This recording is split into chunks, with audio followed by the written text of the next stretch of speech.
Hi, ನಾನು ನಿಮ್ಮ ಗಿರೀಶ್ ಪೇರಡಕ. ಎಂದಿನಂತೆ ಹೊಸ ಅದೊಂದು ಟಾಪಿಕ್ ನಿಮಗೆ ಬರ್ತಾ ಇರ್ತೀನಿ. ಆ, ನಾನು ಬರ್ತಾ ಇರ್ತೀನಿ. ಇವತ್ತಿನ ಟಾಪಿಕ್ ಒಂದು ಒಳ್ಳೆಯ ವಿಷಯ ಆಗಿದೆ.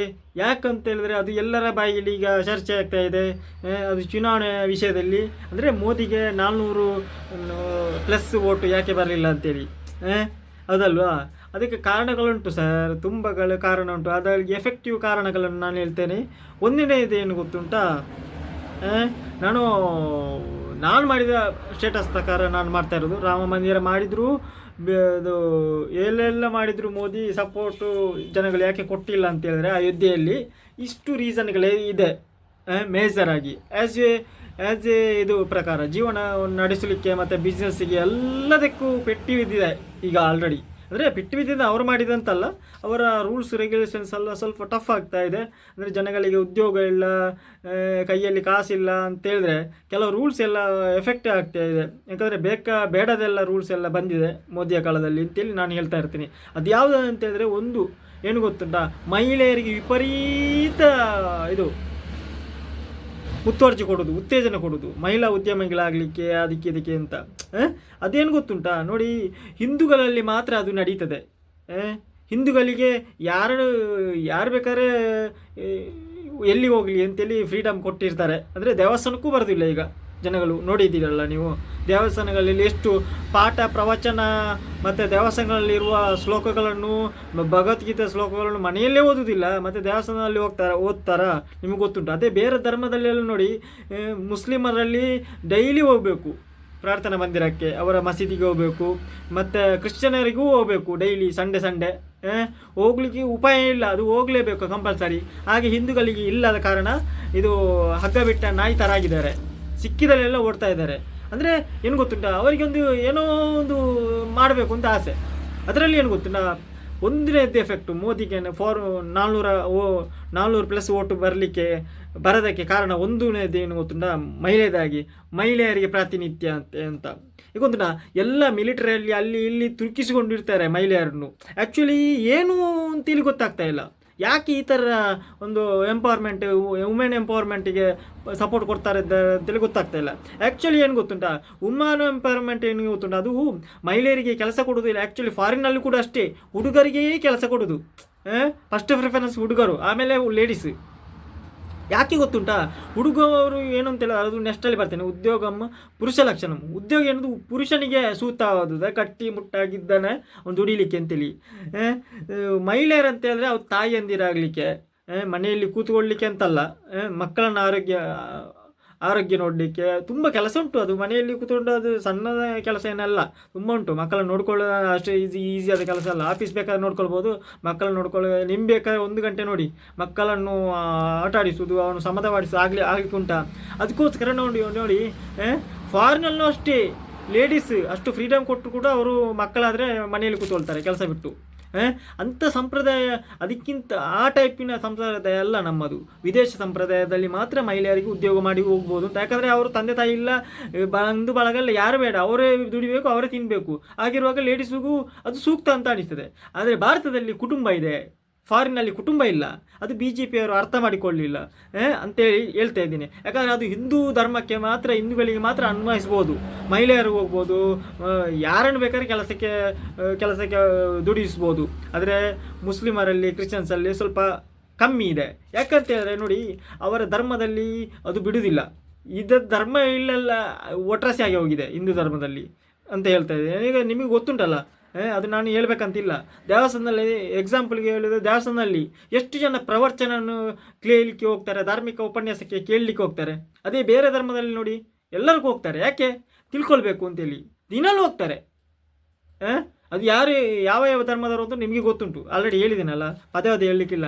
ಮಹಿಳೆಯರಿಗೆ ಮೋದಿಗೆ 400 ಪ್ಲಸ್ ಓಟ ಕಾರಣ ಒಂದನೇದು ಮಹಿಳೆಯರಿಗೆ ಪ್ರಾತಿನಿಧ್ಯತೆ. ಏನು ಗೊತ್ತುಂಟ ಸರ್, ನೋಡಿ ಭಾರತದವರು ನಾವು ಸಂಪ್ರದಾಯಸ್ಥರು, ನಮ್ಮ ಭಾರತದ ಸಂಪ್ರದಾಯ ಬೇರೆ. ಮಹಿಳೆಯರಿಗೆ ಇಲ್ಲಿ ಉದ್ಯೋಗಕ್ಕೆ ಅವಕಾಶ ಕೊಡೋದು ಭಾರಿ ಕಮ್ಮಿ. ಅಂಥದ್ರಲ್ಲಿ ಮೋದಿ ಅವರು ಚೇಂಜ್ ಮಾಡಲಿಕ್ಕೆ ಹೋದರೆ ಉಂಟಲ್ಲ, ಏನಾಗ್ತದೆ ಅಂತ ಹೇಳಿದ್ರೆ, ಪುರುಷರಿಗೆ ಹಿಂದೂಗಳಿಗೆ ಮಾತ್ರ ಸಪೋರ್ಟ್ ಇರ್ಬೋದೇನೋ ಗೊತ್ತಿಲ್ಲ ನನಗೆ, ಬೇರೆಯವರಂತೂ ಸಪೋರ್ಟ್ ಇರಲಿಕ್ಕೆ ಇಲ್ಲ. ಯಾಕಂದರೆ ಭಾರತೀಯ ಸಂಸ್ಕೃತಿಯಲ್ಲಿ ಉಂಟಲ್ಲ ಉದ್ಯೋಗಂ ಪುರುಷ ಲಕ್ಷಣಂ, ಅದರ ಬಗ್ಗೆ ಹೇಳ್ತೇನೆ ನೆಕ್ಸ್ಟಲ್ಲಿ ಯಾಕೆ ಅದು ಆಗಿದೆ ಅಂತೇಳಿ. ಅದು ಈಗದಲ್ಲ, ಮೊದಲಿದ್ದು. ನಮ್ಮ ಸಂಪ್ರದಾಯದಲ್ಲಿ ಮಹಿಳೆಯರಿಗೂ ಮನೆಯಲ್ಲಿ ಮಕ್ಕಳನ್ನು ನೋಡಿಕೊಳ್ಳಲಿಕ್ಕೆ, ಆರೈಕೆ ಮಾಡಲಿಕ್ಕೆ ಇರುವುದು, ತಾಯಿ ಆಗಲಿಕ್ಕೆ, ತಾಯಿಯಾಗಿ ಮಕ್ಕಳನ್ನು ನೋಡಲಿಕ್ಕೆ ಇರುವುದು. ಯಾಕಂತ ಹೇಳಿದ್ರೆ ನಿಮ್ಮ ಮಕ್ಕಳನ್ನು ನೀವು ನೋಡ್ಕೊಳ್ಬೇಕಲ್ಲ ಸರ್. ಪುರುಷರಿಗೆ ದೈಹಿಕವಾಗಿ ಏನಾಗುವುದಿಲ್ಲ, ಆಗ ಕಾರಣ ಎಲ್ಲಿ ಬೇಕಾದ್ರೂ ಹೋಗಿ ಹೇಗೆ ಬೇಕಾದ್ರೆ ಇರ್ಬೋದು ಅಂತೇಳಿ ಪುರಾತನದಿಂದ ಬಂದದ್ದು, ಇದು ನಾನು ಹೇಳಿದಲ್ಲ. ಆದ ಕಾರಣ ಮಹಿಳೆಯರಿಗೆ ಪ್ರಾತಿನಿಧ್ಯದ ಕೊಟ್ಟ ಕಾರಣವೂ ಮೋದಿಗೆ ಹಿನ್ನಡೆ ಆಗಿದೆ ಅಂತ ನಾನು ಪರ್ಫೆಕ್ಟಾಗಿ 100% ಶ್ಯೂರಿಟಿಯಲ್ಲಿ ಹೇಳ್ತಾ ಇದ್ದೀನಿ. ಯಾಕಂತೂ ಏನು ಗೊತ್ತುಂಟಾ, ಮತ್ತೆ ಮಹಿಳೆಯರಿಗೆ ಮಾತ್ರ ಫ್ರೀ ಕೊಡೋದು, ಉಚಿತ ಕೊಡೋದು ಅಂತ ಹೇಳಿದ್ರೆ ಬೇರೆಯವರು ಬಿಡ್ತಾರೆ ಸರ್. ಬೇರೆಯವರು ಇವರು ಲಾಲಿಪಾಪು ಕೊಟ್ಟರೆ ಅವನು ಇದು ಕೊಟ್ಟಿರ್ತಾನೆ, ಮನೆಯನ್ನೇ ಕೊಟ್ಟು ಬಿಡ್ಬೋದು, ಕೆಲವರು ಐಸ್ ಕ್ರೀಮೇ ಕೊಟ್ಟು ಬಿಡ್ಬೋದು, ಹೌದಲ್ವಾ? ಅದಕ್ಕೆ ನೋಡಿ, ಅದಕ್ಕೆ ಮಹಿಳೆಯರಿಗೆ ಪ್ರಾತಿನಿಧ್ಯ ಕಮ್ಮಿ ಮಾಡಬೇಕು ಅಂತ ಹೇಳ್ತಾ ಇರೋದು. ಯಾಕಂದರೆ ಭಾರತದ ಆಲ್ರೆಡಿ ನಿರುದ್ಯೋಗ ಸಮಸ್ಯೆ ತುಂಬಿ ತುಳ್ಕ ಇದೆ. ನೋಡಿ, ಮಹಿಳೆಯರು ಏನು ಮಾಡ್ಬೋದು, ಏನು ಅಚೀವ್ಮೆಂಟ್ ಮಾಡಲಿಲ್ಲ ಇಷ್ಟರೊಳಗೆ. ನೀವು ಹೇಳ್ಬೋದು ಏನನ್ನು ಅಚೀವ್ಮೆಂಟ್ ಮಾಡಿದ್ದಾರೆ ಸರ್, ನೀವು ಹೇಳಿ. ಅವರು ವರ್ಕ್ ಮಾತ್ರ ಮಾಡ್ಬೋದು ಅಷ್ಟೇ. ನೋಡಿ, ಪುರುಷರನ್ನು ಕೆಲಸ ಮಾಡುವವರನ್ನು ಬಿಟ್ಟು ಮಹಿಳೆಯರಿಗೆ ಸುಮ್ಮನೆ ಕೊಟ್ಟರೆ ಉಂಟಲ್ಲ, ಇದಕ್ಕೆ ಯಾವುದಕ್ಕೆ ಬ್ಲ್ಯಾಕ್ ಮೇಲ್ ಆಗಿ ಏನೇನೋ ರೀಸನ್ ಆಗಿ ಕೊಟ್ಟರೆ, ಸುಮ್ಮನೆ ಕೆಲಸಕ್ಕೆ ಬಾರದವರನ್ನೆಲ್ಲ ತುಂಬಿಸಿದರೆ ಉಂಟಲ್ಲ, ವಿದ್ಯಾವಂತ ಯುವಕರು ಎಲ್ಲಿಗೆ ಹೋಗ್ತಾರೆ ಸರ್? ಕದಿಬೇಕಷ್ಟೇ, ಬೇರೆ ಇಲ್ಲಿಗಲ್ ವರ್ಕ್ ಮಾಡಬೇಕಷ್ಟೇ. ನೀವು ಅರ್ಥ ಆಯ್ತಾ? ಹುಡುಗಿಯರಿಗಾದರೆ ಯಾರಾದರೂ ಸಾಲ ಆದರೂ ಕೊಡ್ತಾರೆ, ಹುಡುಗರಿಗೆ ಯಾರು ಕೊಡ್ತಾರೆ ಕೆಲಸ ಇಲ್ಲ ಅಂತ ಹೇಳಿದ್ರೆ? ನೀವು ಅರ್ಥ ಮಾಡ್ಕೊಳ್ಬೇಕು ಬಿ ಜೆ ಪಿಯವರು, ಇಲ್ಲದ್ರೆ ನೆಕ್ಸ್ಟು 0ಗೆ ಹೋಗ್ಬೋದು. ರೀಸೆಂಟಾಗಿ ಮಹಿಳೆಯರಿಗೆ ಜಾಸ್ತಿ ತುಂಬಿಸಿದ್ರುಂಟಲ್ಲ, ನೀವು 0ಗೆ ಬರ್ಬೋದು ನೆಕ್ಸ್ಟಲ್ಲಿ. ಅದು ಎಚ್ಚೆತ್ತುಕೊಳ್ಳಿ. ಮಹಿಳೆಯರಿಗೆ ಇಷ್ಟಪಟ್ಟು ನಿಮಗೆ ಇಷ್ಟ ಅಂತೇಳಿ ಕೊಡೋದಲ್ಲ. ಅದು ಫ್ಯೂಚರಲ್ಲಿ ಗೊತ್ತಾಗ್ತದೆ ನಿಮ್ಮ ಮನೆಯಲ್ಲಿ ಯಾರು ಡಾಮಿನ್ ಅಂತ ಜಾಸ್ತಿ ಕೊಟ್ಟರೆ, ಮತ್ತು ಆಫೀಸಲ್ಲಿ ಹೊರಗಡೆ ಎಲ್ಲ ಕೊಟ್ಟರೆ ಏನಾಗ್ಬೋದು? ಇದು ನಮ್ಮ ಭಾರತೀಯ ಸಂಸ್ಕೃತಿಯಲ್ಲಿ ಮಹಿಳೆಯರಿಗೆ ಉದ್ಯೋಗದಲ್ಲಿ ನಿಷಿದ್ಧ ಅಂತ ಅಲ್ಲ, ನಿಷಿದ್ಧ ಅಂತ ಹೇಳ್ಬೋದು. ಯಾಕಂತ ಹೇಳಿದ್ರೆ ಮನೆಯನ್ನು ನೋಡ್ಕೊಳ್ಳೋದು ಯಾರು ಸರ್? ಮನೆಯನ್ನು ಮತ್ತು ಹಿರಿಯರನ್ನು ನೋಡ್ಕೊಳ್ಳಿಕ್ಕೆ ಯಾರಿದ್ದಾರೆ? ನೀವು ಕೆಲಸಕ್ಕೆ ಜನ ಮಾಡಿದ್ರೆ ಉಂಟಲ್ಲ, ನಿಮ್ಮ ಮಕ್ಕಳು ಕೂಡ ನಿಮ್ಮನ್ನು, ಅದು ತುಂಬ ಉಂಟು ಟಾಪಿಕ್ ಹೇಳಲಿಕ್ಕೆ. ಮಹಿಳೆಯರಿಗೆ ಕೆಲಸ ಕೊಟ್ಟರೆ ಏನಾಗ್ತದೆ ಅಂತ ಹೇಳಿದರೆ, ಈಗದ ದುಸ್ಥಿತಿಗೆ ಕಾರಣ ಅವರೇ. ಮಹಿಳೆಯರಿಗೆ ನೀವೇ ಸರ್ಕಾರಗಳೇ ಮನೆಯಲ್ಲಿ ಕಚ್ಚಾಡಲಿಕ್ಕೆ, ಕಿತ್ತಾಡಲಿಕ್ಕೆ, ಒಡೆದಾಡಲಿಕ್ಕೆ, ಬಡದಾಡಲಿಕ್ಕೆ ಎಲ್ಲ ಕಾರಣ ಸರ್ಕಾರಗಳ ಈ ದಂಡ ಯೋಜನೆಗಳೇ ಅಂತ ನಾನು ಹೇಳ್ತಾ ಇದ್ದೀನಿ ಖಂಡಿತವಾಗಿ. ಯಾಕಂತ ಹೇಳಿದ್ರೆ ಎಲ್ಲ ಮಹಿಳೆಯರನ್ನು ಕೆಲಸಕ್ಕೆ ಹೋಗಿ ಬಿಟ್ಟರೆ ಮನೆಯನ್ನು ನೋಡ್ಕೊಳ್ಳೋದು ಯಾರು ಸರ್? ಬೇಡ, ಅವರವರ ಮಕ್ಕಳನ್ನು ನೋಡ್ಕೊಳ್ಳಿಕ್ಕೆ ಯಾರಿದ್ದಾರೆ? ನೀವು ಹೇಳ್ಬೋದು ಅವರಿದ್ದಾರೆ ಇವರಿದ್ದಾರೆ ಅಂದರೆ. ಸರ್, ಅವರಿದ್ದರಾಗೆ ಅವರ ಮಕ್ಕಳನ್ನು ನೋಡ್ಕೊಳ್ಳೋದಲ್ಲ, ನಿಮ್ಮ ಮಕ್ಕಳನ್ನು ನೋಡ್ಕೊಂಡ್ರೆ, ನೀವು ನೋಡಿಕೊಂಡ್ರೆ ಮತ್ತೆ ನಿಮ್ಮನ್ನು ಸಹ ಅಷ್ಟೇ ಆಶ್ರಮಕ್ಕೆ ಸೇರಿಸೋದು ಬಿಡ್ತಾರಾ? ಬೇಕಾದ್ರೆ ಕೆಲಸದವಳು ಬೇಕಾದ್ರೆ ಇಟ್ಕೊಳ್ತಾರೆ ಅಂದರೆ ಅಜ್ಜಿ ಅಂತ, ಅಮ್ಮ ಅಂತೇಳಿ ಇಟ್ಕೊಳ್ತಾರೆ. ಬೇಕಾದರೆ ನಿಮ್ಮನ್ನು ಮನೆಗೆ ಕಳಿಸ್ಬೋದು. ಎಲ್ಲಿಗೆ? ಆಶ್ರಮಕ್ಕೆ. ಯಾಕೆ? ಇದು ಟ್ರೆಂಡ್ ಈಗ ಆಗ್ತಾ ಇದೆ ಅಲ್ಲ, ಅದಕ್ಕೆ ಕಾರಣ ಯಾರು? ಹಿರಿಯರೇ. ನೀವು ಮಕ್ಕಳನ್ನು ನೋಡ್ಕೊಳ್ಳೋದಿಲ್ಲ. ನಿಮ್ಮ ಮಕ್ಕಳಿಗೆ ನಿಮ್ಮ ಕೊಡಲಿಕ್ಕೆ ನಿಮಗೆ ಟೈಮ್ ಇಲ್ಲ ಅಂತ ಹೇಳಿದ್ರೆ ಮಕ್ಕಳು ನಿಮಗೆ ಯಾಕೆ ಟೈಮ್ ಕೊಡ್ತಾರೆ ಸರ್? ಅಲ್ವಾ? ಮಹಿಳೆಯರು ಅರ್ಥ ಮಾಡಿಕೊಳ್ಳಿ. ನೀವು ಗೌರ್ಮೆಂಟ್ ರೂಲ್ಸ್ ಇದೆ ಅಂತೇಳಿ ಹೋಗಿ ನುಗ್ಗುದಲ್ಲ, ಅದು ವಿದೇಶದಲ್ಲಿ ಅವರವರು ತಿನ್ನಬೇಕು, ಅವರವರು ದುಡಿಬೇಕು, ಯಾರು ಸಾಕುವುದಿಲ್ಲ. ಇಲ್ಲಿ ನಿಮ್ಮನ್ನು ಸಾಕುವುದಿಲ್ವಾ? ಇದು ಆರೈಕೆ ಮಾಡೋದಿಲ್ಲ. ಮತ್ತೆ ಹೇಗೆ ನೀವು ಕೆಲಸಕ್ಕೆ ಹೋಗ್ತೀರಾ? ಕೆಲಸಕ್ಕೆ ಒಂದು ಯಾವನಾದರೂ ಏನಾದರೂ ಇದೆಯಾ? ಏನಾದರೂ ಇದೆಯಾ? ಇಲ್ಲ. ಯಾವ ಮಹಿಳೆಯರು ಏನು ಸಾಧನೆ ಮಾಡಲಿಲ್ಲ. ಟ್ರೆಂಡಿಗೆ ಹೇಳ್ಬೋದು ನಾವು ಮೊದಲ ಮಹಿಳೆ ಅದು ಇದು ಅಂತೇಳಿ. ಎಂತಕ್ಕೆ ಸರ್? ಏನಾದರೂ ಯೂಸ್ ಉಂಟಾ? ಮೊತ್ತ ಮೊದಲು ಮಾಡಿದರೆ ಏನಾದರೂ ಯೂಸ್ ಉಂಟಾ? ಇನ್ವೆನ್ಷನ್ ಬೇಕು ಸರ್. ಮೊದಲು ಏನು ಮಾಡಿದ್ದಾರೆ ಅಂತೇಳಿ. ಅದಕ್ಕೆ ಒಂದನೇದ್ದು ಎಲ್ಲ ರಾಜಕೀಯ ಪಕ್ಷದಲ್ಲಿ ತಿಳ್ಕೊಳ್ಳಿ. ಮಹಿಳೆಯರಿಗೆ ಜಾಸ್ತಿ ಪ್ರಾತಿನಿಧ್ಯ ಕೊಟ್ಟರೆ ನೀವು ಮನೆಗೆ ಹೋಗ್ತೀರಾ, ಓಟು ಸಿಗಲಿಕ್ಕಿಲ್ಲ ಅಂತ ನಾನು ಖಂಡಿತ ಹೇಳ್ತಾ ಇದ್ದೀನಿ. ಎರಡನೇದೇನು ಗೊತ್ತುಂಟ? ನೋಡಿ ಸರ್, ನಿಮ್ಮ ಮಹಿಳೆಯರಿಗೆ ಪುರುಷರಿಗೆ ಓಟು ಬಿಟ್ಟು ಇದು ಉದ್ಯೋಗ ಬಿಟ್ಟು ಬೀದಿಯಲ್ಲಿ ತಿರುಗುವಾಗೆ ಆದರೆ ಮಹಿಳೆಯರು ಮತ್ತೇನು ಮಾಡ್ತಾರೆ? ಉಪದ್ರ ಮಾಡಿ ಇರ್ತಾರ? ಪುರುಷರು ಉಪದ್ರ ಮಾಡಿ ಮತ್ತೇನು ಮಾಡಬೇಕು? ಒಂದು ಜೈಲಿಗೆ ಹೋಗ್ಬೇಕು, ಇಲ್ಲದ್ರೆ ದರಡ ಮಾಡಬೇಕು ಕೆಲಸ ಇಲ್ಲದ್ರೆ. ನೀವೆಲ್ಲ ಮಹಿಳೆಯರಿಗೆ ಕೆಲಸ ಕೊಟ್ಟು ಬಿಟ್ರೆ ಗಂಡ ಹೆಂಡತಿ ಇದ್ದ ಎಲ್ಲರೂ ಕೆಲಸದಲ್ಲಿದ್ದರೆ ಪಕ್ಕದವನು ಕಲೀಲಿಲ್ಲ ಅಂತ ಹೇಳುವ, ಅವನಿಗೆ ಕೆಲಸ ಇಲ್ಲ ಅಂತ ಹೇಳಿದ್ರೆ ಎಂತ ಮಾಡಬೇಕು? ಅವನು ಎಜುಕೇಷನ್ ಆದವನು. ಅರ್ಥ ಮಾಡಿಕೊಳ್ಳಿ. ನೀವು ಮಹಿಳೆಯರನ್ನು ಎಲ್ಲ ಕೆಲಸ ಮಾಡಿಸಬಾರ್ದು. ಅದು ಫಾರಿನಲ್ಲಿ ಹೋಗಿ ಕೆಲಸ ಮಾಡಿಸಿ, ಆ ರೂಲ್ಸ್ ಎಲ್ಲ ಫಾರಿನಲ್ಲಿ ಅಪ್ಲೈ ಮಾಡಿ. ಇದು ಭಾರತೀಯ ಸಂಪ್ರದಾಯದಲ್ಲಿ ಮಹಿಳೆಯರಿಗೆ ಕೆಲಸ ಮಾಡೋದು ನಿಷಿದ್ಧ. ಇದು ನಾನು ಹೇಳ್ತಾ ಇರೋದಲ್ಲ, ಭಗವದ್ಗೀತೆಯಲ್ಲೇ ಉಂಟು. ಭಗವದ್ಗೀತೆಯಲ್ಲಿ ಹೇಳಿಲ್ಲ ಮಹಿಳೆಯರಿಗೆ ಕೆಲಸ ಉದ್ಯೋಗಂ ಪುರುಷ ಲಕ್ಷಣ ಅಂತೇಳಿ ಹೇಳಿದ್ದು ಎಲ್ಲ ಶ್ಲೋಕಗಳಲ್ಲೂ. ಉದ್ಯೋಗಂ ಪುರುಷ ಲಕ್ಷಣವಲ್ಲ, ಮಹಿಳಾ ಲಕ್ಷಣ ಅಂತ ಎಲ್ಲೂ ಹೇಳಿಲ್ಲ. ಬೇಗ ತೋರಿಸಿ ನನಗೆ, ನಾನು ಆಗಿ ಮಾಡಿ ಹೇಳ್ತೇನೆ ಯಾವ ಇದರಲ್ಲಿ ಹೇಳಿ. ಯಾಕಂದರೆ ಇದು ಭಾರತದಲ್ಲಿ ತನ್ನದೇ ಆದ ಸಂಪ್ರದಾಯ ಇದೆ ಸರ್. ಆ, ಅದು ಮಹಿಳೆಯರು ಕೆಲಸ ಮಾಡಬೇಕಾದ್ರೆ ಇಲ್ಲಿ ಫಾರಿನಲ್ಲಿ, ಯಾಕಂದರೆ ಅವ್ರ ಕುಟುಂಬ ಇಲ್ಲ, ಗಂಡ ಇಲ್ಲ, ಹೆಂಡತಿ ಇಲ್ಲ, ಯಾರು ಬೇಕಾದ್ರೆ ಯಾರ ಜೊತೆ ಹೋಗ್ಬೋದು. ಆಗ ನೀವೇ ಕೆಲಸ ಮಾಡಬೇಕಾಗ್ತದೆ. ನಿಮಗೆ ಯಾರಿಲ್ಲದ್ರೆ ಅನಾಥರಾದರೆ ನೀವೇ ಕೆಲಸ ಮಾಡಿ ತಿನ್ಬೇಕಲ್ವ. ಅದು ಅಲ್ಲಿ ಸಂಪ್ರದಾಯ, ಅನಾಥ ಸಂಪ್ರದಾಯ, ನಮ್ಮ ಕುಟುಂಬ ಸಂಪ್ರದಾಯ. ಅರ್ಥ ಆಯ್ತಾ? ಕುಟುಂಬ ಸಂಪ್ರದಾಯದಲ್ಲಿ ಉಂಟಲ್ಲ, ಮಹಿಳೆಗೆ ತನ್ನದಾದ ಕರ್ತವ್ಯಗಳಿರ್ತದೆ. ಕೆಲಸ ಮಾಡೋದಲ್ಲ ಮಹಿಳೆಗೆ. ಮಹಿಳೆ ಕೆಲಸ ಅಂತಾರೆ ಮನೆಯಿಂದ ಹೊರಗಡೆನೇ ಹೋಗಬಾರ್ದು ಮಹಿಳೆ ಕೆಲಸ ಮಾಡಲಿಕ್ಕೆ. ಅದು ಭಾರತೀಯ ಸಂಪ್ರದಾಯ ಅಲ್ವಾ. ಆ ಸಂಪ್ರದಾಯನ ಮುರಿದ್ರೆ ಉಂಟಲ್ಲ, ನಿಮ್ಮನ್ನು ಬಿಡಲಿ ದೇವರು ಯಾರನ್ನು ಬಿಡುವುದಿಲ್ಲ. ನಿಮ್ಮನ್ನು ಬಿಡಿ, ಒಂದೇ ತಿದ್ದುಕೊಳ್ಳಿ. ಮಹಿಳೆಯರಿಗೆ ಕಮ್ಮಿ ಪ್ರಾಧಾನ್ಯತೆ ಕೊಡಿ ಕೆಲಸ. ನೀವು ಅದರ ಬಗ್ಗೆ ಹೇಳಿ. ಯಾರು ಮನೆಯಲ್ಲಿ ತನ್ನ ಮಕ್ಕಳನ್ನು ಈ ಕಾನೂನು ಮಾಡಿ ಬೇಕಾದ್ರೆ ಮಹಿಳೆಯರು ತನ್ನ ಮಕ್ಕಳನ್ನು ಖುದ್ದು ಅವರೇ ನೋಡ್ಕೊಳ್ಬೇಕು ಅಂತ. ಅದು ಎಂಥವನೇ ಆಗಲಿ, DC ಆಗಲಿ, AC ಆಗಲಿ, ಏನೇ ಆಗಲಿ ಕಾನೂನು ಮಾಡಿ. ಆಗ ನಿಮಗೆ 4+ ಅಲ್ಲ 5+ ಬರ್ಬೋದು ಓಟು.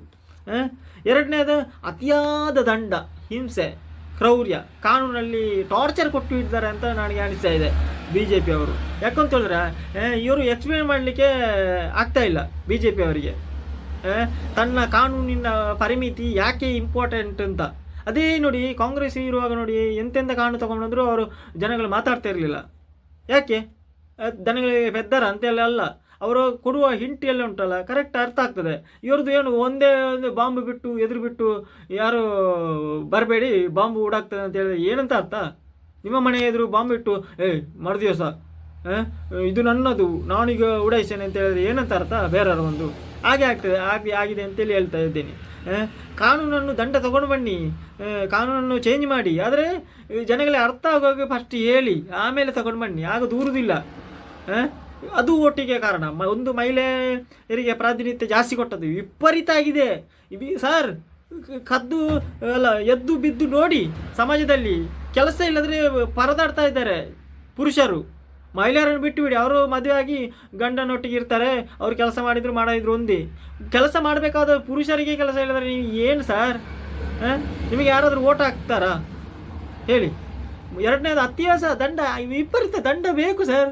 ಏನದು ಟಾರ್ಚರ? ಮನುಷ್ಯರೇನು ನಾವೇನು ಕಳ್ಳರ ಅಲ್ಲ ದರೋಡೆಕೋರರ? ವಿಪರೀತ ಆಗಿ ದಂಡ ನಮ್ಮನ್ನು ಹಿಂಸೆ ಮಾಡೋದು ಅಂತ ಹೇಳಿದ್ರೆ, ಟಾರ್ಚರ್ ಕೊಡೋದು ಅಂತ ಹೇಳಿದ್ರೆ ಕಾನೂನಲ್ಲಿ. ಅದಕ್ಕೆ ಕಾರಣ ನಾವು 400+ ಆಗಲಿಲ್ಲ.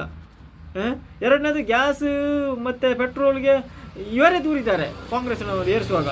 ಈಗ ಇವರೇ ಜಾಸ್ತಿ ಮಾಡಿದ್ರೆ ಏನು ಸರ್ ರೀಸನ್? ಓಕೆ, ಕೊರೋನಾ ಟೈಮಲ್ಲಿ ಓಕೆ ಆಗಿದೆ ಅಂತ ಹೇಳ್ಬೋದು. ಕೊರೋನಾ ನಂತರನೂ ಇಳಿಸ್ಬೋದಿತ್ತಲ್ಲ. ಹಾಗಾಗಿ ನಿಮ್ಮ ಮಿಸ್ಟೇಕ್, ಇದು ಸಹ ಮಿಸ್ಟೇಕೆ. ಯಾಕಂದರೆ ಜನರ ಹೊಟ್ಟೆಗೆ ಕೆಲಸ ಇಲ್ಲ ಸರ್. ಕೆಲಸ ಇಲ್ಲದ್ರೆ ನೀವು ಗ್ಯಾಸಿಗೆ ಊಟ ಮಾಡಬೇಕಲ್ಲ.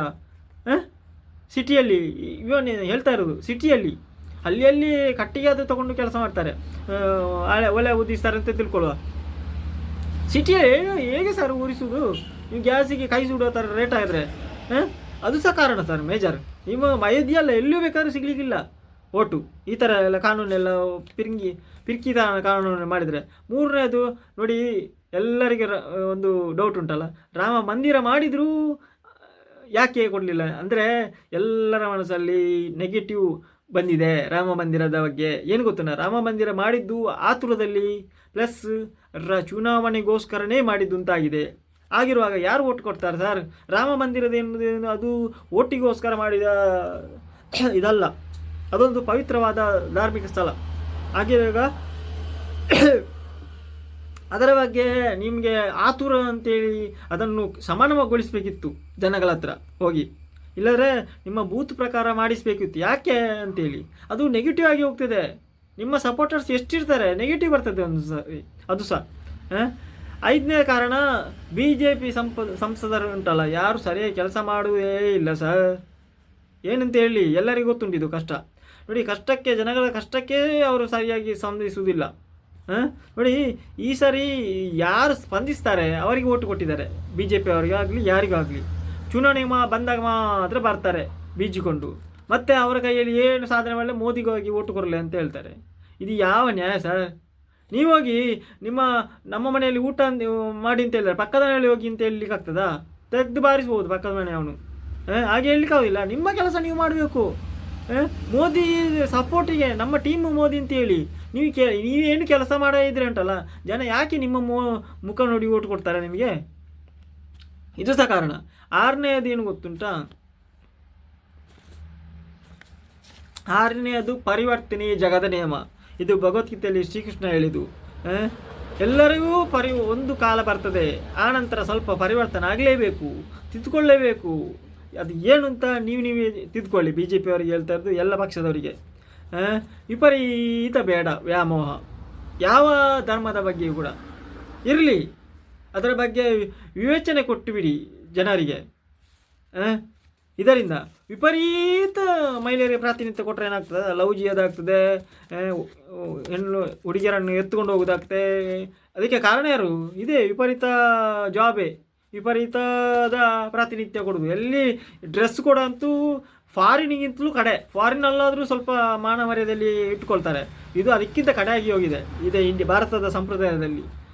ಮೊದಲಿನವರು ಹೇಳಂದ್ರೆ ಇದ್ರೆ ಉಂಟಲ್ಲ, ಶ್ರೀರಾಮ ಇರ್ತಿದ್ರೆ ಅವ್ರು ಸತ್ತೇ ಹೋಗ್ತಿದ್ರು ಡ್ರೆಸ್ಸೇ ನೋಡಿ. ರಾವಣನಿಗೆ ಎದರದವರು ಡ್ರೆಸ್ ನೋಡಿ, ಲೇಡೀಸ್ ಹುಡುಗಿಯರದ್ದು ಡ್ರೆಸ್ ನೋಡಿ ಸತ್ತು ಹೋಗ್ತಿದ್ರು. ಈಗ ಇರ್ತಿದ್ರೆ ಆ ಥರ ಉಂಟು ಅವ್ರದ್ದು ಡ್ರೆಸ್. ನೋಡಿ, ಏಳನೇದು ಏನು ಗೊತ್ತುಂಟಾ, ವೆರಿ ಇಂಪಾರ್ಟೆಂಟ್ ಆದ ಕೆಲಸ. ನೀವು ಮಹಿಳೆಯರಿಗೆ ಕೊಟ್ಟಿದ್ದೀರಲ್ಲ ಸರ್ ಜಾಬ್ ಎಲ್ಲ ಫ್ರೀಯಾಗಿ ಸಿಕ್ಕಿದ ಎಲ್ಲ ಉಚಿತ ಕೊಟ್ಟು ಉಂಟಲ್ಲ, ಪುರುಷರಿಗೆ ಕೆಲಸ ಇಲ್ಲದಾಗೆ ಹೋಗಿದೆ ಸರ್. ಇದಕ್ಕೆ ಆನ್ಸರ್ ಏನು ಹೇಳ್ತೀರ ನಂಗೆ ಗೊತ್ತಿಲ್ಲ. ಈ ಥರ ಆದರೆ ಉಂಟಲ್ಲ, ನೆಕ್ಸ್ಟ್ ಉಂಟಲ್ಲ, ಯಾರನ್ನು ಜನ ಬರೆದಿಟ್ಕೊಳ್ಳಿ, ಯಾರನ್ನು ಬಹುಮತ ಕೊಡುವುದೇ ಇಲ್ಲ. ಇದು ಸ್ಯಾಂಪಲ್ ಆಗಿದೆ. ಯಾಕೆ ಗೊತ್ತುಂಟಾ, ನೀವೇ ಕಿತ್ತಾಡಿಕೊಂಡೆ ಸಾಯಿರಿ ಅಂತ ಬಿಟ್ಟು ಇಡ್ತಾರೆ ಜನಗಳೇ, ಯಾರಿಗೂ ಬಹುಮತ ಕೊಡುವುದಿಲ್ಲ. ಹಾಗೆ ಆಗುವ ಸಂದರ್ಭ ಬರ್ತದೆ ಫ್ಯೂಚರಲ್ಲಿ. ನೋಡಿ, ಈ ಥರ ಹುಚ್ಚಾಗಿ ಕಾನೂನು ತಗೊಂಡು ಬಂದು ಯಾರ್ಯಾರು ಓಟ್ ಹಾಕ್ತಾರೆ, ಆ ಮಹಿಳೆಯರದು ಓಟ್ ಜಾಸ್ತಿ ಇದ್ದರೆ ಮಹಿಳೆಯರಿಗೆ ಕೊಡೋದು, ಬೇರೆಯವರಿಗೆ ಓಟ್ ಜಾಸ್ತಿ ಇದ್ದರೆ ಬೇರೆಯವರಿಗೆ ಕೊಡೋದು. ಎಂಥದ್ದು ಅದು ಆಟ ಆಡೋದಾ? ನೆಕ್ಸ್ಟ್ ಎಲ್ಲರೂ ನಿಮ್ಮನ್ನು ಸೇರಿಸಿ ಹಗ್ಗದಲ್ಲಿ ನೇಣು ಹಾಕಿಸ್ತಾರೆ. ರಾಜಕೀಯದವರಿಗೆ ಹೇಳ್ತಾ ಇರೋದು, ತಿದ್ದುಕೊಳ್ಳಿ. ನೋಡಿ, ಹುಡುಗರಿಗೆ ಉದ್ಯೋಗಂ ಪುರುಷ ಲಕ್ಷಣಂ ಅದೆಂದು ಹುಡುಗನಿಗೆ ಸಂಬಂಧಪಟ್ಟದ್ದು, ಅಂದರೆ ಪುರುಷನಿಗೆ ಸಂಬಂಧಪಟ್ಟದ್ದು, ಅಂದರೆ ಯುವಕನಿಗೆ ಸಂಬಂಧಪಟ್ಟದ್ದು. ನೋಡಿ, ಕೆಲಸನೇ ಇಲ್ಲ. ಎಸ್ಪೆಷಲ್ ಆಗಿ ನೀವು ಏನು ಮಾಡ್ತೀರಾ ಸರ್? ಒಂದು ಕೆಲಸ ಇಲ್ಲ, ಕೈಯಲ್ಲಿ ದುಡ್ಡಿಲ್ಲ ಅನ್ನುವಾಗ ನಿಮಗೆ ಓಟ್ ಇಂಪಾರ್ಟೆಂಟ್ ಆಗ್ತದಾ, ನಿಮ್ಮ ಪ್ರೆಸ್ಟೇಜ್ ಇಂಪಾರ್ಟೆಂಟ್ ಆಗ್ತದಾ, ಅಲ್ಲ ಹಣ ಊಟ ಮಾಡೋದು ಇಂಪಾರ್ಟೆಂಟ್ ಆಗ್ತದಾ? ಯಾವ ಸರ್? ನನ್ನ ಪ್ರಕಾರ ಏನು ಗೊತ್ತುಂಟ, ಎಲ್ಲ ಪ್ರಪಂಚದಲ್ಲಿರುವ ಪ್ರಾಣಿಗಳಿಗೂ ಗೊತ್ತುಂಟು, ಓಟು ದುಡ್ಡು ಎಂತ ಬೇಡ, ಊಟ ಮಾಡಬೇಕು, ಊಟಕ್ಕೆ ಹಣ ಬೇಕು. ಯಾರು ಕೊಡ್ತಾರೆ? ನಮ್ಮಲ್ಲಿ ಕೈಯಲ್ಲಿದ್ದರೆ ಬೇರೆಯವ್ರು ಕೊಡ್ತಾರಾ? ಅದು ಉಚಿತವಾಗಿ ಸಿಗಬೇಕಾ? ಸಿಕ್ಕಿದರೆ ಒಳ್ಳೆಯದು. ಸಾಲ ಆಗಿ ಕೊಟ್ಟರೆ ಅದನ್ನು ತೀರಿಸಬೇಕಲ್ಲ, ಕೆಲಸ ಇಲ್ಲ ಅಂತೇಳಿ ಬರ್ತದೆ ತಲೆಯಲ್ಲಿ. ಉಚಿತವಾಗಿ ಕೊಡ್ತಾರೆ. ಕಾಂಗ್ರೆಸ್ಸಿನವರು ಕೊಟ್ಟಿದ್ದಾರೆ, ಅದಕ್ಕಾಗಿ ಜನಗಳಿಗೆ ತಿರುಗಿದ್ದಾರೆ. ಯಾಕಂದರೆ ಬಿ ಜೆ ಪಿನವರು ಏನೂ ಪ್ಲ್ಯಾನ್ ಇಲ್ಲ ಅದರ ಬಗ್ಗೆ, ನಿರುದ್ಯೋಗ ಸಮಸ್ಯೆ ಬಗ್ಗೆ. ಅದೇ ಏನು ಹೋದ್ರೆ ಅದರ ಬದಲು ಮುಸ್ಲಿಂ ಹುಡುಗಿಯರಿಗೆ ಕೊಡ್ತಾರೆ, ಕೆಲಸ ಕೊಡ್ತಿರೋದು. ಯಾಕೆ ಸರ್ ಅಧಿಕಾರ ಸಂಘ ಬೇಕು? ಸ್ವಲ್ಪ ವಿಪರೀತ ಅಂತ ಅನಿಸಿಲ್ಲ ಅಧಿಕಾರ ಸಂಘ ಅಂತೇಳಿ. ಅದೆಲ್ಲ ಮಾಡೋದು ನನಗೆ ಇಷ್ಟ ಇಲ್ಲ, ನನಗಲ್ಲ, ನಿಜವಾದ ಹಿಂದೂಗಳಿಗೆ ಇಷ್ಟ ಇಲ್ಲ, ನಿಜವಾದ ಮುಸ್ಲಿಮರಿಗೂ ಇಷ್ಟ ಇಲ್ಲ, ನಿಜವಾದ ಕ್ರಿಶ್ಚಿಯನರಿಗೂ ಇಷ್ಟ ಇಲ್ಲ. ಇದು ನಡೆಯುವುದು ಯಾರು ಗೊತ್ತುಂಟಾ? ಅಹಂಕಾರದಲ್ಲಿ ಕೆಲಸ ಮಹಿಳೆಯರು. ಈಗದ ಮಹಿಳೆಯರು ಹೋಗುವುದು ಅದಕ್ಕೆ ಅಹಂಕಾರದಲ್ಲಿ. ಯಾನು ಏರು ತೋಪ ಅಂತೇಳಿ. ಅದು ಯಾವುದರಲ್ಲಿ ನೋಡಿದ್ದಾರೆ? ಹಿಂದೂಗಳಲ್ಲಿ ಮಾತ್ರ ಜಾಸ್ತಿ ಇದೆ ಸರ್ ಕೆಲಸಕ್ಕೆ ಹೋಗುವವರ ಸಂಖ್ಯೆ. ಏನು ಗೊತ್ತುಂಟಾ? ಅದಕ್ಕೆ ಲವ್ ಜಿಯಾದಾಗೋದು ಎಲ್ಲ ಆಗೋದು. ನೋಡಿ, ಇದಕ್ಕೆ ಕಾರಣಕರ್ತಾರೆ ಯಾರು ಅಂತೇಳಿ ನೀವೇ ಅಂದ್ಕೊಳ್ಳಿ. ಲವ್ ಜಿಯಾದಾಗಲಿಕ್ಕೆ ಕಾರಣ ಏನು ಗೊತ್ತುಂಟಾ? ವಿಪರೀತವಾಗಿ ಹಿಂದೂಗಳು ಮಹಿಳೆಯರು ಕೆಲಸಕ್ಕೆ ಹೋಗೋದು. ಯಾಕಂದರೆ ಒಪ್ಪತ್ತಿನ ಊಟ ಇಲ್ಲ ಪಾಪ, ಭಿಕ್ಷುಕರು ಅಂತ ಅನಿಸ್ತದೆ ಸರ್. ಮನೆಯಲ್ಲಿ ತುಂಬು ಕುಳಿತಾ ಇದೆ ಸಂಪತ್ತು, ಆದರೂ ಕೆಲಸಕ್ಕೆ ಹೋಗ್ತಾರೆ. ಯಾಕೆ? ಅಲ್ಲಿ ಲೇಲೆ ಹೊಡಿಲಿಕ್ಕೆ ಆಗ್ತದೆ ಅಂತೇಳಿ. ಅಂದರೆ ನಮ್ಮ ಫ್ಯಾಷನ್ ಚಡ್ಡಿ ಹಾಕಿಕೊಂಡು ಮಿನಿ ಸ್ಕರ್ಟ್ ಹಾಕ್ಕೊಂಡು ನಮ್ಮ ವೇಷಭೂಷಣ ತೋರಿಸ್ಬೇಕಲ್ಲ ಬೇರೆಯವರಿಗೆ. ಅದೇ ಬೇರೆ ಸಂಪ್ರದಾಯದಲ್ಲಿ ಉಂಟಾ ಈ ಥರದ್ದೆಲ್ಲ? ದೇವಸ್ಥಾನಕ್ಕೆ ಹೋಗೋದಿಲ್ಲ ಬಿಡಿ, ಬೇರೆಯವರು ನೋಡಿ ಎಷ್ಟು ಶ್ರದ್ಧೆ ಭಕ್ತಿ ನಿಷ್ಠೆ ಇದೆ ದೇವರದಲ್ಲಿ, ದೇವರವರ ಕೈ ಹಿಡಿದು ಬಿಡ್ತಾರ. ಅದು ಯಾವ ಧರ್ಮದವರು ಅಂತ ನಿಮಗೆ ಗೊತ್ತಿರ್ತದೆ. ಅಷ್ಟು ದಿನಾಲೂ 5 ಗಂಟೆಗೆ ಹೇಳ್ತಾರೆ. ನಮಗೆ 5 ಗಂಟೆ ಅಲ್ಲ, ಸಂಜೆ 5 ಗಂಟೆಗೆ ಇಳುವವರು ಇದ್ದಾರೆ ಕೆಲವರು, ಬೆಳಿಗ್ಗೆ ರಾತ್ರಿ ಮಲಗಿದರೆ. ಅಂದರೆ ಏನಿಲ್ಲ, ಸೋಮಾರಿಗಳು. 5 ಗಂಟೆ ಬಿಡಿ, ನಾವು 8 ಗಂಟೆಗೆ ಎದ್ದು ಹೇಳ್ತೀವಾ? ಹಿಂದೂಗಳಿಗೆ ಕ್ವಶನ್ ಹೇಳ್ತಾ ಇರೋದು. ಆ, ನೋಡಿ ಅಲ್ಲೇ ದೇವರು ಅವರಿಗೆ ಎಲ್ಲರಿಗೂ ಆಶ್ಚರ್ಯ ಕೊಟ್ಟಿರ್ತಾರೆ. ಹಾಗಾಗಿ ನೋಡಿ ಕೆಲಸ ಇಲ್ಲದ್ರೆ ನೋಡಿ ಎಂಥ ದಯನೀಯ ಸ್ಥಿತಿಗೆ ತಂದು ಬಿಡ್ತಾರಂತೆ ಬಿಟ್ಟಿದ್ದಾರೆ ಅಂತ ಹೇಳಿದ್ರೆ ಎಲ್ಲ ಪಕ್ಷದವರು ಸೇರಿಸಿ ಹೇಳ್ತಾ ಇರೋದು ನಾವು ಪುರುಷರನ್ನು ಒಳ್ಳೆ ವೇಸ್ಟ್ ಮಾಡಿ ಹಾಕಿದ್ದಾರೆ ನೋಡಿ. ಎಷ್ಟೊಂದು ದಿನ ವಾರ ಆಗ್ತದೆ, ಅದೇನು ಗೊತ್ತುಂಟಾ, ಲೇಡೀಸ್ ವರ್ಸಸ್ ಬಾಯ್ಸ್ ಅಂತ ಆಗ್ತದೆ. ಅಂದರೆ ಪುರುಷರು ಮತ್ತು ಸ್ತ್ರೀಯರಿಗೆ ಯುದ್ಧ ಆಗ್ತದೆ. ಯಾಕೆ? ಇದೇ ರೀಸನ್ಗೆ, ನಿಮ್ಮ ವಿಪರೀತವಾದ ವ್ಯಾಮೋಹ.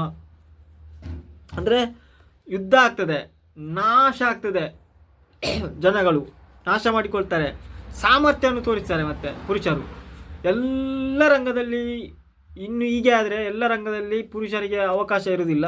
ಬರೀ ಲೇಡೀಸನ್ನೇ ತುಂಬಿಸ್ತೀರಾ ನೀವು, ದಂಡಬಿಂಡಗಳಾಗಿದ್ದೀರಾ. ಆಗೇನಾಗ್ತದ, ಎಲ್ಲನ ಎದ್ದು ಬಿದ್ದು ಪುರುಷರು ಶಕ್ತಿ ಪ್ರದರ್ಶನ ಮಾಡ್ತಾರೆ. ನೋಡಿ, ಎಲ್ಲಿ ಪುರುಷರು ಶಕ್ತಿ ಪ್ರದರ್ಶನ ಮಾಡ್ತಾರೆ ಅಲ್ಲಿ ಸ್ತ್ರೀಯರು ನಾಶ ಖಂಡಿತ. ಇದು ನಾನು ಹೇಳ್ತಾ ಇರೋದು. ಅದಕ್ಕೆ ಅವಕಾಶ ಕೊಡಬೇಡಿ, ಎಲ್ಲ ನಾಶ ಆಗ್ತದೆ, ನೀವು ಸಹ ಉಳಿಯೋದಿಲ್ಲ. ಅರ್ಥ ಆಯ್ತಾ? ಅಂಥ ಕಾನೂನನ್ನು ತರಬೇಡಿ ಅಂತ ಹೇಳ್ತಾ ಎಲ್ಲ ಪಕ್ಷದವರಿಗೂ ಮಹಿಳೆಯರಿಗೆ ಪ್ರಾತಿನಿಧ್ಯ ಕೊಡಿ ಸರ್. ಅದು ಫಾರಿನ್ ಸಂಸ್ಕೃತಿ. ಫಾರಿನ್ ಸಂಸ್ಕೃತಿಯಲ್ಲಿ ಎಲ್ಲರೂ ಒಂದೇ. ಇಲ್ಲಿ ನೀವು ಯಾಕೆ ಬೇರೆ ಬೇರೆ ಕಾನೂನು ಮಾಡೋದು ಒಬ್ಬೊಬ್ಬರಿಗೆ? ಅರ್ಥ ಆಯ್ತಾ? ಈ ಥರ ಮಾಡಿದ್ರೆ ಉಂಟಲ್ಲ, ನೆಕ್ಸ್ಟು ಓಟಲ್ಲ, ಏನು ಕೊಡಲಿಕ್ಕಿಲ್ಲ. ನಾನು ಪಕ್ಕ ಓಟು ಕೊಡೋದಿಲ್ಲ ನೆಕ್ಸ್ಟಿಗೆ. ಈ ಥರ ಹುಚ್ಚು ಕಾನೂನೆಲ್ಲ ಮಾಡಿದರೆ ಯಾರು ಓಟ್ ಕೊಡ್ತಾರೆ ಸರ್? ಹುಡುಗರಿಗೆ ಕೆಲಸ ಇಲ್ಲ, ಇಲ್ಲಿ ನಿರುದ್ಯೋಗ ಸಮಸ್ಯೆ ಜಾಸ್ತಿ ಆಗ್ತಾ ಇದೆ. ಅದಕ್ಕೆ ನೀವು ಸೊಲ್ಯೂಷನ್ ಕೊಡೋದು ಬಿಟ್ಟು ಲೇಡೀಸಿಗೆ ಅಲ್ಲ, ಜೆಂಟ್ಸ್ಗೆ ಫಸ್ಟ್ ಕೆಲಸ ಕೊಡಿ, ಮತ್ತೆ ಲೇಡೀಸಿಗೆ ಕೊಡಿ ಸರ್. ಹಾಗಾದರೆ ನಿಮ್ಮ ಪ್ರಕಾರ ಏನು, ಮಹಿಳೆಯರೆಲ್ಲ ಕೆಲಸ ಮಾಡಬೇಕು, ಇದು ಪುರುಷರೆಲ್ಲ ಮನೆಯಲ್ಲಿ ಮಕ್ಕಳನ್ನು ನೋಡ್ಕೊಳ್ಬೇಕು ಅಂತೇಳಿ ಕೆಲಸನ ಹೇಳುದಾ? ಇದು ಸರಿಯಲ್ಲ. ಪರಿವರ್ತನೆ ಆಗಲೇಬೇಕು, ಇದಕ್ಕೆ ಅಂತ್ಯ ಆಡಲೇಬೇಕು ನಾವು. ಯಾಕಂದರೆ ಇದು ವಿಪರೀತ ಆಗ್ತಾ ಇದೆ. ಪುರುಷರು ಮನೆಯಲ್ಲಿ ಕೂತೊಳ್ಳುವಾಗೆ ಆಗಿದೆ. ಇನ್ನು ನೆಕ್ಸ್ಟಲ್ಲಿ ಇನ್ನೂ ಜಾಸ್ತಿ ಸಂಖ್ಯೆ ಆಗ್ತದೆ. ಯಾಕಂದರೆ ಎಲ್ಲರೂ ಮಹಿಳೆಯರು ವಿವಿಧ ರೀತಿಯ ತನ್ನ ವೇಷಭೂಷಣಗಳಿಂದ ಮೋಡಿ ಮಾಡಿ ಕೆಲಸಕ್ಕಿಟ್ಟಿಸ್ಕೊಳ್ತಾ ಇದ್ದಾರೆ. ಅದೇ ಟೈಮಲ್ಲಿ ಪುರುಷರಿಗೆ ಕೆಲಸ ಇಲ್ಲದೆ ಬೀದಿ ಅಲಿಯುವಂತಾಗಿದೆ ಈಗಲೇ. ಅದಕ್ಕೆ ಸರ್ ನಾನು ಹೇಳ್ತಿರೋದು ಎಲ್ಲರ ಹತ್ರ, ರಾಜಕೀಯದವ್ರ ಹತ್ರ ನೋಡಿ, ಮಹಿಳೆಯರಿಗೆ ಕೆಲಸ ಕೊಡಿ. ಏನು ಗೊತ್ತುಂಟಾ, ಪುರುಷರಿಗೆ ಎಲ್ಲರಿಗೆ ಕೆಲಸ ಆಗಲಿ, ಆ ನಂತರ ಉಳಿದ್ರೆ ಕೊಡಿ ಅಂತ ಹೇಳ್ತಾ ಇರೋದು. ಯಾಕಂದರೆ ಇಲ್ಲದ್ರೆ ಪುರುಷರು ಏನು ಮಾಡ್ಬೋದು ಸರ್? ಕದಿಬೇಕಷ್ಟೇ, ಇಲ್ಲದ್ರೆ ಬೀದಿ ತಿರುಗಬೇಕಷ್ಟೇ. ಯಾಕಂದರೆ ಇಲ್ಲದ್ರೆ ಲೂಟಬೇಕಷ್ಟೇ, ಬೇರೆ ಏನು ಮಾಡ್ಲಿಕ್ಕೆ ಆಗ್ತದೆ? ಕೆಲಸ ಇದ್ದರೆ ತಾನೇ ಕೆಲಸ ಮಾಡೋದು. ನೀವೆಲ್ಲ ಲೇಡೀಸಿಗೆ ಕೊಟ್ಟು ಬಿಟ್ಟರೆ ಪುರುಷರು ಏನು ಮಾಡಬೇಕು ಪಾಪ? ಹೇಳಿ, ನೀವೇ ಅರ್ಥ ಮಾಡ್ಕೊಳ್ಳಿ. ಅದಕ್ಕಾಗಿ ಇನ್ನು 400 ಅಲ್ಲ 200 ಬರಲಿಕ್ಕಿಲ್ಲ ಈ ಥರ ಎಲ್ಲ ವಿಚಿತ್ರ ಕಾನೂನು ಮಾಡಿದರೆ. ಯಾಕಂದರೆ ಈ ಕಾನೂನೆಲ್ಲ ಎಲ್ಲಿ ಅಪ್ಲೈ ಆಗ್ತದೆ ಅಂತ ಹೇಳಿದ್ರೆ ಜನಸಂಖ್ಯೆ ಕಮ್ಮಿ ಇರುವ ಪ್ಲೇಸಲ್ಲಿ ಸರ್. ಮತ್ತು ಅವರವರ ಜೀವನ ನೋಡ್ಕೊಳ್ಳುವ ಹಾಗೆ. ಅದು ಭಾರತದಲ್ಲಿ ಆಗ್ತದಾ? ನೀವು ರೆಡಿ ಇದ್ದೀರಾ? ಫಾರಿನ್ ಥರ ಗಂಡ ಇಲ್ಲ, ಹೆಂಡತಿ ಇಲ್ಲ, ಮಕ್ಕಳಿಲ್ಲ, ಎಲ್ಲ ಗೌರ್ಮೆಂಟ್ ನೋಡ್ಕೊಳ್ತೀರಾ ನೀವು? ಆಗಬೇಕಾದ್ರೆ ಮಹಿಳೆಯರಿಗೆ ಕೆಲಸ ಬೇಕಾದ್ರೆ ಕೊಡಿ, ಇಷ್ಟ ಇದ್ದವರಿಗೆ ಕೆಲಸ ಕೊಡಿ, ಅದಾಗ್ತದೆ.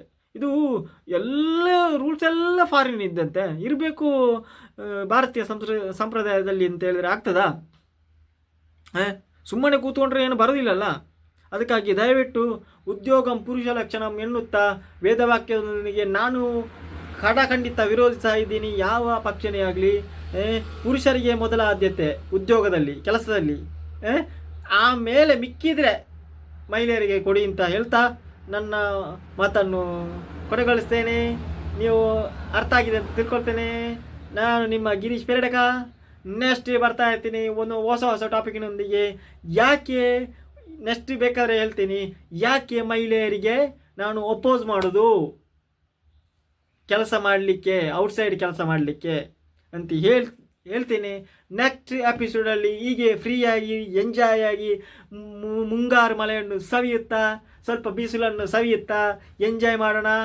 ರೀಲ್ಸಲ್ಲಿ ಬರ್ತೇನೆ, ಡ್ಯಾನ್ಸಲ್ಲಿ ಬರ್ತೇನೆ, ನಿಮ್ಮನ್ನು ಎಂಟರ್ಟೈನ್ಮೆಂಟ್ ಮಾಡ್ತೇನೆ. ನನ್ನನ್ನು ಲೈಕ್ ಮಾಡಿ, ಶೇರ್ ಮಾಡಿ ಅಂತ ಹೇಳ್ತಾ ನನ್ನ ಮಾತನ್ನು ಕೊನೆಗೊಳಿಸ್ತೇನೆ. ಈಗ ಗೊತ್ತಾಯ್ತು, ಇನ್ನೂ ಕಾರಣ ಇದೆ ಅಂದರೆ ತುಂಬ ಇಡೀ ದಿವಸ ಸ್ಪೀಚ್ ಕೊಡಬೇಕಾಗ್ಬೋದು. ಯಾಕಂದರೆ ಆ ಸ್ಪೀಚ್ ಕೊಡುವ ಟೈಮು ನನಗಿಲ್ಲ, ಅಗತ್ಯನೂ ಇಲ್ಲ. ನನಗೆ ಟಾಪಿಕ್ ಹೇಳಿದ್ದೀನಿ ಯಾವ ಕಾರಣ ಅಂತೇಳಿ, ಅದನ್ನು ರಿಪೀಟ್ ಹೇಳ್ತಾ ಇರ್ತೀನಿ. ಒಂದನೇದೇನು ಮೋದಿಜಿಗೆ ಅವರಿಗೆ ಅಂದರೆ BJP ಅವರಿಗೆ 400 ಮೇಲೆ ಓಟು ಬರೋದಕ್ಕೆ ಕಾರಣ ಒಂದು ಮಹಿಳೆಯರಿಗೆ ವಿಪರೀತ ಪ್ರಾತಿನಿಧ್ಯ ಕೊಟ್ಟದ್ದು ಕೆಲಸದಲ್ಲಿ, ಎಲ್ಲ ರಂಗದಲ್ಲಿ. ಎಲ್ಲ ಪಕ್ಷಗಳು ಅವರಿಗೆ ಫ್ರೀ ಕೊಟ್ಟಿರ್ತಾರೆ, ಪುರುಷರಿಗೆ ಏನು ಕೊಡೋದಿಲ್ಲ, ಅದೊಂದು ರೀಸನ್. ಎರಡನೇದು ಅತಿಯಾದ ದಂಡ ಇರಬೇಕು ಸರ್, ಅತಿಯಾದ ದಂಡ ಇರಬೇಕು. ಕೈಯಲ್ಲಿ ದುಡ್ಡಿಲ್ಲ ಅಂತ ಹೇಳಿದ್ರೆ ದಂಡ ಪ್ರಯೋಗ ಮಾಡಿ ಜನಗಳು ಹಣ ಕಟ್ಟಬೇಕಲ್ಲ ಸರ್. ಹಣಕ್ಕೂ ನಿಮ್ಮ ಕಾನೂನಲ್ಲಿ ಹಣಕ್ಕೂ ಬಾಯಿ ಮುಚ್ಚಿಸಿದಿರಲ್ಲ ಕೆಲಸ ಮಾಡೋದಕ್ಕೂ. ಹಾಗೆ ಆಗಿದೆಯಲ್ಲ ಸಿಚುವೇಶನ್ ಅಂತ ಹೇಳಿದರು. ಮೂರನೇದು ಗ್ಯಾಸ್ ಪೆಟ್ರೋಲ್ಗೆ ವಿಪರೀತ ಆಗಿದೆ ಸರ್, ಅದನ್ನು ಎಲ್ಲರೂ ಹೇಳ್ತಾ ಇದ್ದಾರೆ.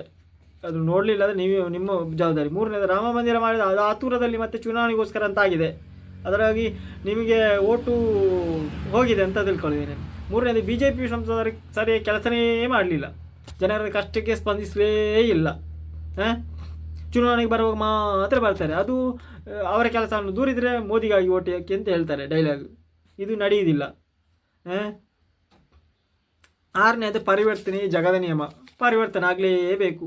ಆಗಿರುವಾಗ ನಿಮ್ಮನ್ನು ಬಿಡುವುದಿಲ್ಲ ದೇವರು, ಯಾರನ್ನೂ ಬಿಡುವುದಿಲ್ಲ. ನೀವು ಸರಿಯಾಗಿ ಕೆಲಸ ಮಾಡಿ ಅಂತ ಹೇಳ್ತಾ ಇದ್ದೀನಿ. ಏಳನೇದು ಕೆಲಸ ಇಲ್ಲದೆ ಉದ್ಯೋಗದಲ್ಲಿ ಇರುವ ಪುರುಷರು ಬೀದಿ ತಿರುಗ್ತಾ ಇದ್ದಾರೆ ಸರ್. ಯಾಕೆ ನಿಮಗೆ ಓಟ್ ಹಾಕ್ತಾರೆ? ಒಂದು ಕೆಲಸ ಹೋಗಿ ಅವ್ರಿಗೆ ಊಟಕ್ಕೆ ಗತಿ ಇರುವುದಿಲ್ಲ.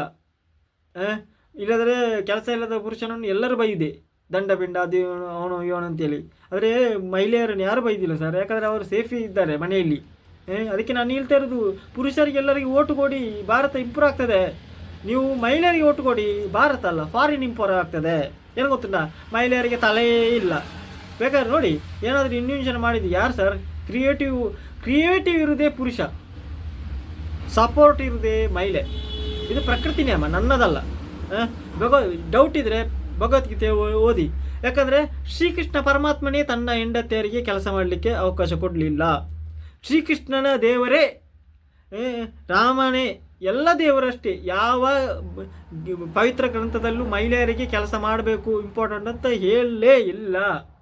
ಹಾಗಿರುವಾಗ ನಿಮ್ಮ ತತ್ವದಲ್ಲಿ ವಿಪರೀತ ಮಾಡಿದರೆ, ದೇವರಿಗೆ ಆಗದಿದ್ದರೆ ಏನು ಗೊತ್ತುಂಟಾ, ದೇವರು ಪರಿವರ್ತನೆ ಮಾಡಿಬಿಡ್ತಾರೆ, ನಿಮ್ಮನ್ನೇ ಅಡ್ರೆಸ್ ಇಲ್ಲದೆ ಮಾಡಿಬಿಡ್ತಾರೆ ಅಂತ ಹೇಳುತ್ತಾ ಎಚ್ಚೆತ್ಕೊಳ್ಳಿ. ಪುರುಷರಿಗೆ ಜಾಸ್ತಿ ಕೆಲಸ ಕೊಡಿ ಅಂತ ಹೇಳುತ್ತಾ ಪುರುಷರನ್ನು ಎಲ್ಲ ಕೆಲಸದಲ್ಲಿ ಬ್ಯುಸಿ ಮಾಡಿ, ಆಗ ಭಾರತ ಅಲ್ಲ ನಾವೇ ಟಾಪ್ ಆಗ್ತೀವಿ ಅಂತ ಹೇಳ್ತಾ ನನ್ನ ಮಾತನ್ನು ಕೊನೆಗೊಳಿಸ್ತೇನೆ. ನಾನು ನಿಮ್ಮ ಗಿರೀಶ್ ಪಿರಡಕ. ಹೊಸದೊಂದು ಟಾಪಿಕ್ ನಿಮ್ಗೆ ಬರ್ತಾ ಇರ್ತೀನಿ, ಎಂಜಾಯ್ ಮಾಡೋಣ, ಮಜಾ ಮಾಡೋಣ ಅಂತ ಹೇಳ್ತಾ ನಾನು ನಿಮ್ಮ Girish ಪಿರಡಕ.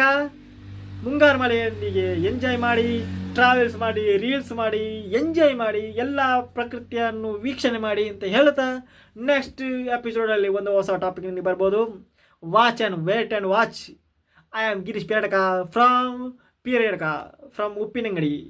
I'm a singer, actor, dancer, and a businessman, and an entertainer, and social worker, and poor in area of knowledge. ಅಂದರೆ ನಾನು ಪುವರ್ ಅಂತ ಹೇಳಿದ್ರೆ ಬಡವ ಸರ್. ನಾಲೆಜಲ್ಲಿ ಏನು ಗೊತ್ತಿಲ್ಲ, ನಾನು ಕಲ್ತದ್ದು MBA ಇರ್ಬೋದು, ಮಾಸ್ ಕಮ್ಯುನಿಕೇಷನ್, ಜರ್ನಲಿಸಮ್ ಎಲ್ಲ ಕಲ್ತಿರ್ಬೋದು. ಆದರೆ ಕೆಲವು ನಾನು ಕಲಿಯೋದು ವಿಷಯ ತುಂಬ ಉಂಟು ಸರ್. ಸಂಗೀತದಲ್ಲಿ ಇದ್ದೇನೆ, ನಾನು ಡ್ಯಾನ್ಸು ಕಲ್ತಿದ್ದೇನೆ, ಆ್ಯಕ್ಟಿಂಗು ಕೋರ್ಸು ಮಾಡಿದ್ದೇನೆ, ಎಲ್ಲ ಮಾಡಿದ್ದೀನಿ ಅಂತ ಹೇಳಿದ್ರು ಇನ್ನೂ ಎಷ್ಟೋ ಏರಿಯಾ ಉಂಟು ಸರ್ ನಾನು ಕಲೀಲಿಕ್ಕೆ. ನಾನು ಡಾಕ್ಟರ್ ಆಗಲಿಲ್ಲ ಸರ್, ನಾನು ಇಂಜಿನಿಯರ್ ಆಗಲಿಲ್ಲ ಸರ್. ಇಂಜಿನಿಯರ್ ಅಂತ ಆಗಿದ್ದೇನೆ, ಸಾಫ್ಟ್ವೇರ್ ಇಂಜಿನಿಯರ್ ಆಗಲಿಲ್ಲ ಸರ್. ಮತ್ತು ನಾನು ತುಂಬ ಆಗಲಿಲ್ಲ, ಇನ್ನೂ ಏನೋ ತುಂಬ ಆಗಲಿಲ್ಲ ಹೇಳ್ಬೋದು ಅಷ್ಟೇ. ಆಗಿರುವಾಗ ನಾನು ವಿದ್ಯೆಯಲ್ಲಿ ಬಡವ ಸರ್, ಇನ್ನೂ ಕಲಿಬೇಕು ಅಂತ ಆಸೆ ಇದೆ. ಹಾಗೆ ಹೇಳ್ತಾ ನನ್ನ ಸೋಲ್ ಮೇಲನ್ ಅಂತ ಹೇಳ್ತಾ ಎಂಜಾಯ್ ಮಾಡಿಪ್ಲೆ ಲೈಫ್, ಹ್ಯಾಪಿ ಆಯಿಪ್ಲೆ ಅಂತ ಹೇಳ್ತಾ ಪುರುಷೋತ್ತಮ ಅಂತ ಹೇಳುತ್ತಾ ಶ್ರೀಕೃಷ್ಣ ಪರಮಾತ್ಮನನ್ನು ನೆನೆಸುತ್ತಾ ನಾನು ನಿಮಗೆ ಬಾಯ್ ಗುಡ್ ನೈಟ್, ಎಂಜಾಯ್ ಮಾಡಿ ಅಂತ ಹೇಳ್ತಾ ಎಲ್ಲವನ್ನು ನಾನು ಹೇಳ್ತಾ ಇರ್ತೀನಿ. ಹಾಯ್ ಬಾಯ್.